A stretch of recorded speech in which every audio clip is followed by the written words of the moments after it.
selamat siang. Perkenalkan, saya Febrianti Trilestari, NIM A2101711 dari Program Studi Pendidikan Akuntansi Fakultas Keguruan dan Ilmu Pendidikan Universitas Muhammadiyah Surakarta. Pada kali ini, saya akan membahas sedikit tentang apa itu resesi ekonomi. Dilansir dari kompas.com, seperti yang telah diprediksi sebelumnya, Indonesia akhirnya resmi mengalami resesi ekonomi.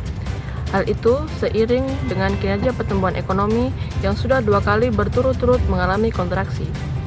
Pada kuartal ketiga 2020, ekonomi Indonesia mengalami minus 3,49%, melanjutkan laju ekonomi di kuartal kedua 2020 yang tercatat minus 5,32%.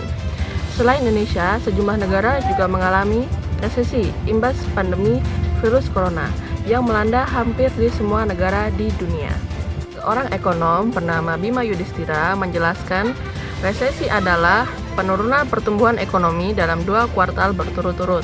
Dan ada juga beberapa penyebab resesi. Yang pertama, guncangan ekonomi yang tiba-tiba. Terjadi pandemi virus corona atau COVID-19 yang memukul sektor ekonomi di seluruh dunia adalah contoh yang lebih baru dari goncangan ekonomi yang tiba-tiba.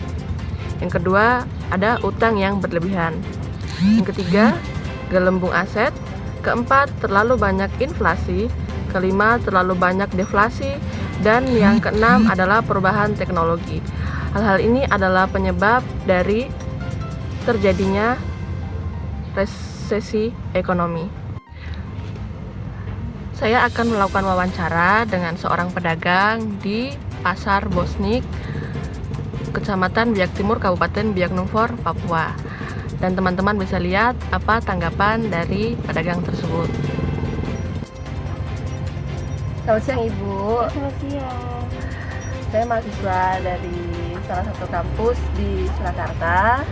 Ingin bertanya bagaimana sih dampak resesi ekonomi ini pada era COVID-19 seperti sekarang ini. Bagaimana dampaknya bagi usaha Ibu? Seperti itu.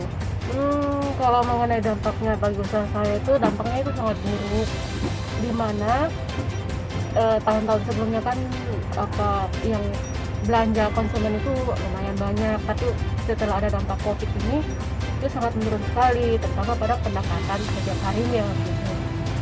Terus kira-kira kalau Ibu lihat secara keseluruhan di sekitar kita ini terdampaknya begitu besar apa seperti gimana? Ya, sangat besar pengaruhnya. Apalagi bagi masyarakat yang menengah ke bawah itu ya, itu sangat besar sekali pengaruhnya. Seperti itu. Kira-kira ada nggak sih solusi gimana kepada pemerintah atau kepada petinggi-petinggi kita untuk menangani resesi ini gitu? Ya, kalau pendapat saya, saran saya untuk pemerintah, begini ya. Ini kan kita kan masyarakatnya kan mayoritasnya kebanyakan kalau daerah Papua sini itu ya petani lah, kayak nelayan begitu. Kalau saya boleh sarankan ya begini, perhatikanlah kebutuhan mereka yang paling pokok, yang paling utama yang mereka butuhkan, itulah yang disalurkan kepada mereka. Kalau sempurna ada bantuan gitu, semacam sandang pangan begitu, itu yang harus diutamakan. Sementara kalau saran saya untuk kami pengusaha itu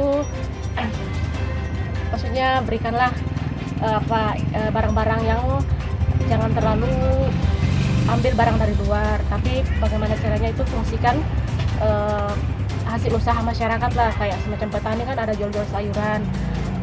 Terus kalau memang mereka bisa menghasilkan panen yang bagus, itu kan bisa dikirim ke tempat lain gitu. Terima kasih Ibu untuk wawancara hari ini. Ya, sama-sama. Nah, tadi adalah tanggapan dari salah satu pedagang di Pasar Bosnik, Biak Timur. Semoga kedepannya Indonesia menjadi lebih maju dan perekonomian akan semakin lebih maju. Terima kasih. Wassalamualaikum warahmatullahi wabarakatuh.